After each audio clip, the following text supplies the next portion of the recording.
باللہ من الشیطان الرجیم بسم اللہ الرحمن الرحیم۔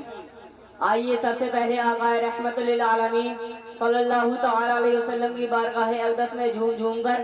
درود باقاعدہ پیش کریں اور پڑھیں اللہم صلی اللہ سیدنا حبیبنا شفیعنا مولانا وجانا محمد صلی اللہ تعالی علیہ وسلم۔ حسن یوسف پہ کٹی مصر میں انگشت زنا، حسن یوسف پہ کٹی مصر میں انگشت زنا، سر کٹاتے ہیں تیرے نام پہ مردان عرب۔ حاضرین محترم، میرے جیسا کم علم اور کم فہم طالب علم بھلا اس عظیم ہستی کی شان کے بارے میں کیا گفتگو کر سکتا ہے کہ جس کی عظمت خالق کائنات کی زبان قدرت سے یوں عطا ہوئی کہ ورفعنا لک ذکرک، کسی مقام پر فرمایا انا اعطیناک الکوثر، تو کہیں یا ایھا المزمل اور یا ایھا المدثر کہہ کر خطاب فرمایا۔ حاضرین محترم، حضور علیہ السلام کی زندگی کے دو پہلو ذات مصطفیٰ اور صفات مصطفیٰ پر ہاتھ لکھتے لکھتے ساکت ہو گئے، زبانیں مدد کرتے کرتے خاموش ہو گئیں،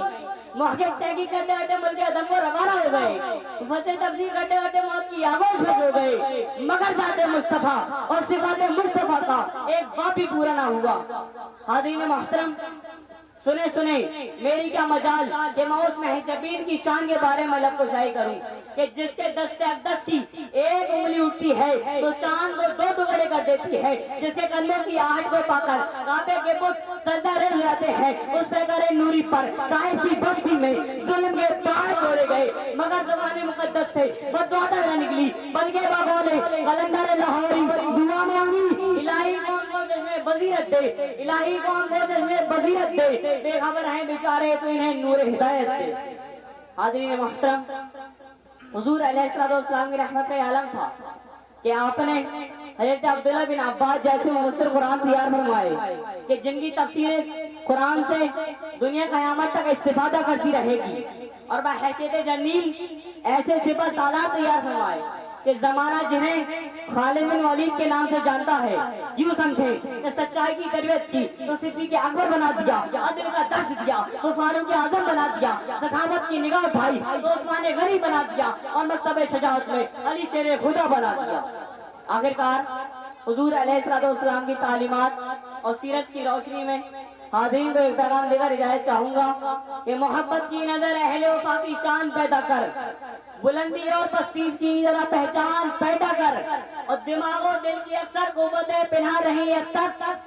دماغ و دل کی اکثر قوتیں پنہا رہی اب تک، کوئی ان کے بھرنے کا اب سامان پیدا کر، اور نہ ہو ماحول سے مایوس دنیا خود بنا اپنی، نہ ہو ماحول سے مایوس دنیا خود بنا اپنی، دلوں میں حوصلے اور حوصلوں میں جان پیدا کر، اور تجھے تیری گزشت کا سر بلندی درج حاصل ہو، تجھے تیری گزشت کا